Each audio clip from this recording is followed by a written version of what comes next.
سؤال بالأمس طرحته على أحد الإخوة وطرحناه ربما في هذا المنبر مرة: لما اقتضت حكمة الله تبارك وتعالى أن يعطي النبوة معظم الأنبياء إن لم يكن تقريبا كلهم، لكن عموما على رأس 40 كانوا يعطون النبوة. ولما بلغ أشده آتيناه حكما وعلما. بلوغ الأشد حتى إذا بلغ أشده وبلغ 40 سنة، هو هذا في الأرجح، هو بلوغ 40. لماذا؟ تعرفون لماذا؟ هذا يؤكد ما نقوله أيها الإخوة من فترة ليست ربما بالطويلة. ليس النص الإلهي، حتى النص الإلهي لا يفعل هذا. الله لم يشأ له أن يفعل هذا. ليس النص الإلهي وحده هو الذي يقوم بقطع المراحل، هو الذي يقوم بارتياد الآفاق. أنت من يفعل هذا. النص يرسم أفقاً، وعليك أنت أن ترتاد هذا الأفق. يدل على عالم شديد التعقيد والجمال والحسن والبهاء والجلال، مكتنز بالمعنى، بالدلالات أيها الإخوة، بالإيحاءات. ولكن أنت عليك أن ترتاد هذا العالم، أن تمخر عباب هذا العالم. طب لماذا سن 40؟ سن 40 أعتقد أنها السن المناسبة تماما لكل منا أيها الإخوة. لو كانت الظروف عادية، الآن ظروفنا خاصة في العالم العربي والإسلامي ليست عادية، ليست طبيعية، ليست بشرية، ليست إنسانية. أن تتأخر سن زواج الإنسان إلى 30 وال35 وال40، هذا وضع غير إنساني، هذا وضع كارثي أيها الإخوة، وضع فعلا يحطم الإنسان ويفرغه ويضيع عليه فرصة أن يتكامل كبشر كإنسان. انتهى هذا، خلاص. هذا عاش أشبه بآلة محطمة لا فائدة منها وسيموت هكذا. لماذا؟ لأن الله يقول: اعلموا أنما الحياة الدنيا لعب ولهو وزينة وتفاخر بينكم وتكاثر في الأموال والأولاد. فترة الطفولة لعب، هذه فترة اللعب، وفترة بديعة وجميلة. فترة مراهقة البلوغ أيها الإخوة، في علم النفس المراهقة العادية في بداياتها لهو، هذه فترة لهو وبعض الحماقات. فترة الشباب، بعد 25 فترة التزين، آخر موضة وآخر لبس وآخر كذا، وأيضا يداخلها ويداخمها الإنجاز بلا شك. بعد ذلك التفاخر بالمنجزات الحاصلة، أحرزت كذا وعملت كذا. هذه المنجزات سيعاد تثميرها، استثمارها أيها الإخوة، وتكثيرها لتسمح بالتكاثر بعد ذلك. أنا الآن لست مجرد أكاديمي أو جامعي، أنا لدي الآن 3 شهادات دكتوراه. ليس كذلك، وقطعت 10 سنوات أو 12 سنة أستاذا في الجامعة، وترقيت من أستاذ مساعد إلى أستاذ.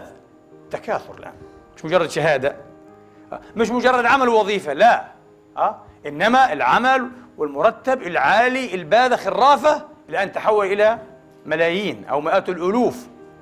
واشتريت بعض الفلل وبعض العقارات وبعض الجزر الصغيرة في بلاد الواق إلى آخره. تكاثر. طيب السؤال الآن: ثم ماذا؟ وبعد ذلك؟ انتبهوا، بعد ذلك يعلق أكثر الناس في فخ التكاثر، ويصبحون مسخرة للناس. يقولون: جاء هذا الفشار الكبير الذي نعرفه، سيبدأ يحدثنا عما نعرف، عن قصوره وفيه، نعرف هذا، تبا له وللساعة التي أتى فيها. ويأتي ويبدأ يكاثر. والآن زادت جزري وزادت عقاراتي وربحت أسهمي في مش عارف في كذا كذا كذا بمقدار 450,000 يورو كذا.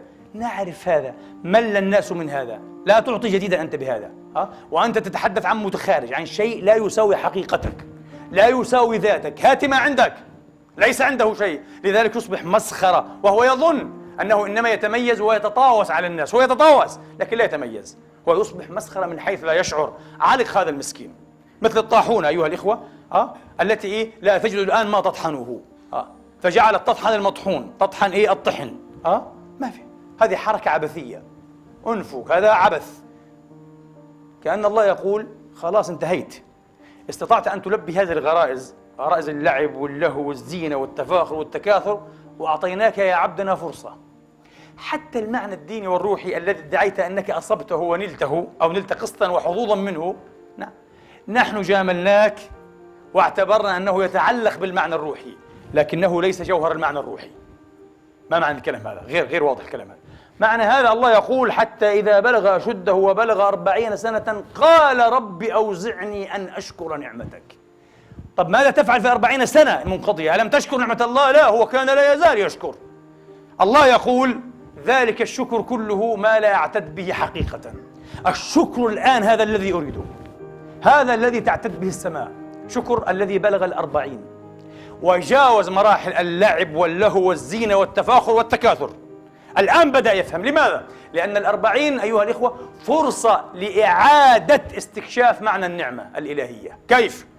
مستحيل أن هذا أو ذاك أو ذاك أو حتى ربما ابن 30 يدرك حقيقة وبعمق وجداني وإنساني معنى بنوته لأبيه وأمه، والمعنى متضايف، وبالتالي معنى إيه؟ أمومة أمه له، أبوة أبيه له. لا يدرك هذا، يحاول هو باسم التقليد الاجتماعي واحترام الأمر الديني أيها الإخوة ومساواة المجتمع أن يكون بارا وأن يقبل يدي والديه، وهذا جيد وهذا بر وهو بار، لكنه ما لم يجرب أيها الإخوة أن يصير أبا ويعيش الأبوة ويعرف كيف يتحرق ويتقطع قلب الأب لهفة وخوفا ومحاذرة وحرصا على ابنه، لن يفهم لا معنى بنوته ولا معنى والدية والدي له.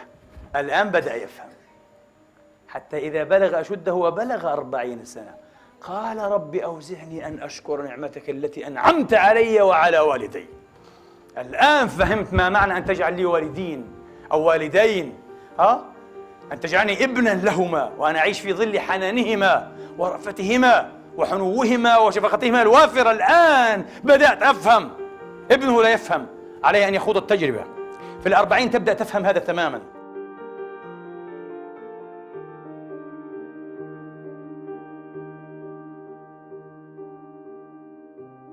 والمفروض أن كل منا أيها الإخوة، أن كل منا عالم فريد بحياله، كون قائم بنفسه، نسخة فذة لا نظير لها. المفروض هكذا، لكن يبدو أن أكثر الناس متشابهون تماما أيها الإخوة.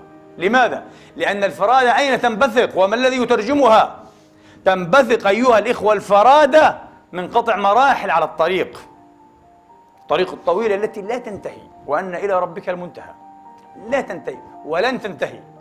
فكلما قطعنا تفاوتت المسافات المقطوعة ونجمت الفرادة أيها الإخوة، وعبرت عن نفسها من خلال الخبرة والمعيش والمذوق والممرور به أيها الإخوة المقطوع.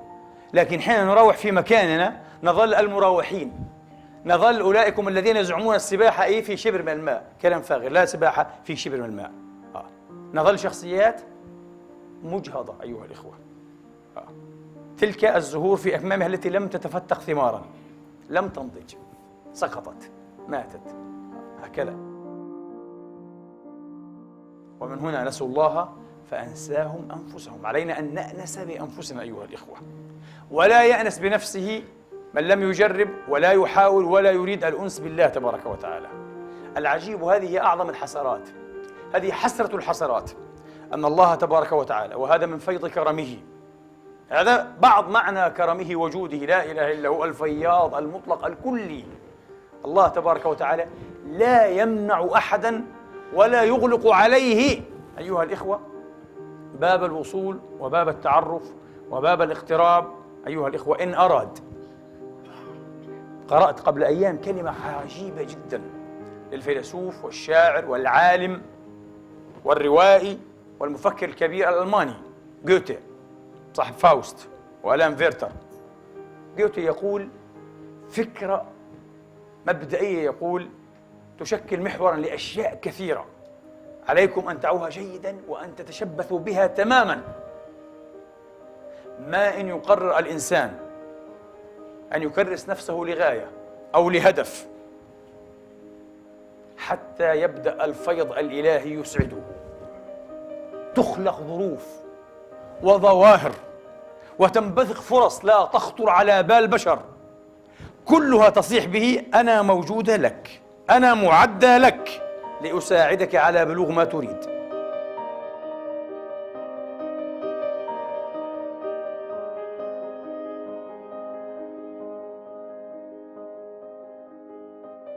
هذا الرجل يبدو يتحدث عن تجربة عاشها، تجربة معيشة، أعتقد أنه لم يقرأ قوله تبارك وتعالى: كلا نمد هؤلاء وهؤلاء من عطاء ربك وما كان عطاء ربك محظورا. ما كان عطاء ربك محظورا. آيات كثيرة أن من يريد حرث الدنيا سيؤتى من حرث الدنيا، سيزاد له في حرثه، لكن ليس له في الآخرة نصيب، لم يفكر في الآخرة. ومن يريد حرث الآخرة سيعطى حرث الآخرة.